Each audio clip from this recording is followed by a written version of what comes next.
Today's show is brought to you by Audible, and right now you can get a free audiobook download and 30-day free trial at audibletrial.com/joined-up. There's over 180,000 titles to choose from for your iPhone, Android, Kindle or MP3 player. Thanks for tuning in to the Joined Up Writing Podcast, a weekly show featuring interviews with fantastic authors sharing their personal stories on how and why they write. There's hints and tips for aspiring writers and great book reviews from top bloggers. Follow us on Twitter at JU Podcast. Right, cue the cheesy theme tune. Put down your pen and stop your typing. Grab yourself a drink, 'cause it's Joined Up Writing. The Epilogue. Yes, it's the epilogue, our bonus in-between episodes and a quick listen containing an extra question or topic not covered in the original interview. And this week, Sheena Kamal returns with her tips on research, relating it directly back to her professional career as a TV researcher. If you missed it, you can find Sheena's full interview from last week over at joinedupwriting.co.uk, or, even better, subscribe on Apple Podcasts, Stitcher, Overcast, or wherever else you get your podcasts from, and then you can get a new episode downloaded automatically every single week. We've got a massive archive of interviews, 2-minute tips, epilogues, and writing chats for you to enjoy, and as you should know by now, it's all completely free. And if you still can't wrap your head around podcast apps, then at the very least, just hit the subscribe button over at joinedupwriting.co.uk, and that way you'll get a little email every Tuesday to let you know that the new episode is available to listen to. Okay, let's listen to the little bonus chat with Sheena Kamal. Yeah, thanks for hanging around for the epilogue, Sheena. Really appreciate it. And we kind of touched in your main interview a little bit about one of your past jobs was working in film and TV, and you worked as a researcher for a while. And indeed, a lot of the ideas for your stories came out of that sort of part of your career. And I just wondered if you could talk to me a little bit about research in general and how you kind of approach it with your novels. Again, you talked in the main interview about actually going to the place and spending some time there, but tell us sort of how it feeds in. Well, I do like to visit the places that I write about, but just getting a little bit more into research and how I conduct it, I learned from working in television research how to research as I go. So the way that you work in film and TV, maybe not so much film, but mostly TV, is that one of the writers or producers will come to you and say, I need some information on this.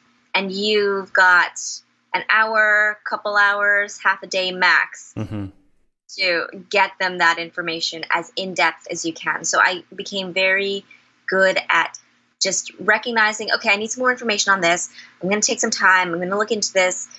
You know, I would prepare little briefs, and that gave a pretty decent overview of whatever it is that I was tasked to do, and then submit it and then move on. And so that was a really good skill that I learned that really translates to novel writing, because what it means is that I don't get bogged down as much. So I know a lot of writers, they will research for months or whatever and really get into the story, maybe lose a bit of their plots and maybe lose a bit of their fire. But with TV research, you don't have that time. So I found that really works for me to come across something, know that I need more information about it, and then put myself fully into it because it's about that specific plot point and recognizing that, okay, after this, I've got to move on. But, with the best will in the world, do you still find yourself sometimes when it's a particularly interesting subject, do you find yourself going off and being kind of sucked in and going off learning about new things and maybe things that you hadn't realised were out there? Oh, yeah, of course. Yeah, of course. But I do have very strict deadlines, so I can't go off too much. But I do, yeah. Everyone does. You can't help it. The world is an interesting place. It is. And do you tend to, because, the way that I approach research, a lot of the time when I'm writing is I will come up with something in the first draft, and if I don't know it, I just use like square brackets and something, and I'll just say more info here or need place name here or whatever it might be, just because I've learned from bitter experience in the past that in the past I might have just thought, well, okay, I'll just quickly hop online and just find out more about whatever it is, guns or law or whatever it happens to be at any that particular time. And then, as you say, before you know it, you've spent an hour or 2 hours on there and you haven't done any writing. So do you tend to do a lot of your research before you sit down to start drafting, or do you just start drafting and then fill in the blanks afterwards? A bit of it depends on the book. Mm-hmm. I do try to write about something that I'm already interested in. I already have a little bit of an inroad in, and then I will do like what you said, just kind of put a little note like needs more or whatever it is, mm-hmm. and keep going. So it just depends. And how do you, because again, something that you see quite a lot with new writers, especially if they're doing something that they're quite interested in and they've gone off and done lots and lots and lots of research, they tend to cram it all in to the text, as you said, at the expense of the plot. So how do you kind of avoid that, do you think? Well, I have very little patience for things that are overwritten. Mm-hmm. So I know that if I am kind of a little bored writing it, then I will be bored reading it. So I mm-hmm. try to keep all that stuff out. Well, just because I mostly write in first person present tense, so it's very immediate. So there are things that, a person would not be thinking, naturally would not be thinking. And so that sort of kind of gets me away from any sort of archaic knowledge or overly descriptive passages of, a flower or something. Like she wouldn't be. Sure.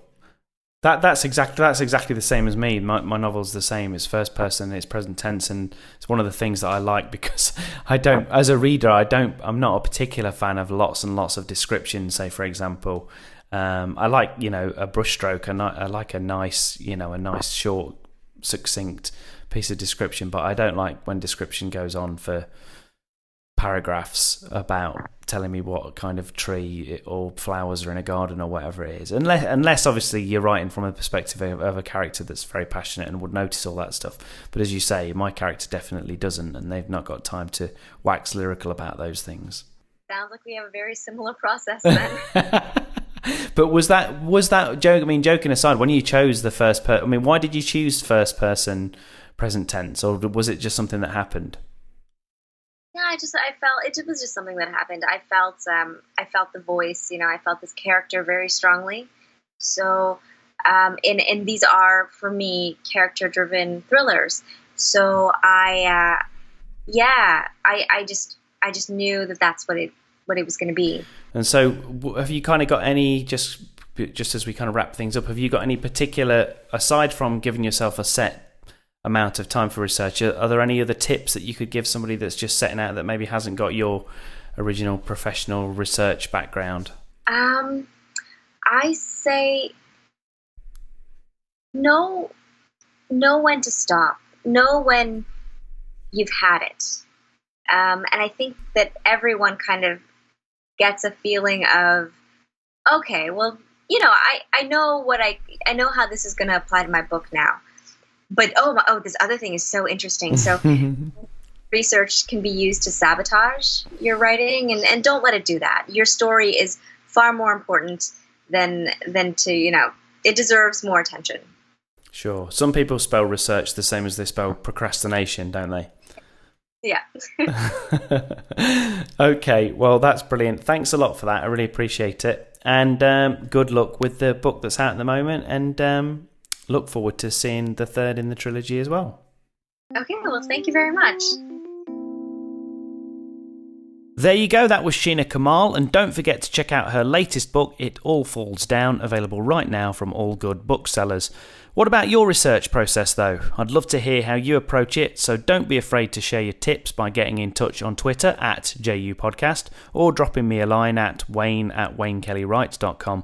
Also, don't forget to let me know what you think of the show by leaving a review on Apple Podcasts. It takes seconds and really helps others to find the show. So that's it for this week. Thanks for listening. I'm Wayne Kelly. Happy reading and writing, and I'll see you next time.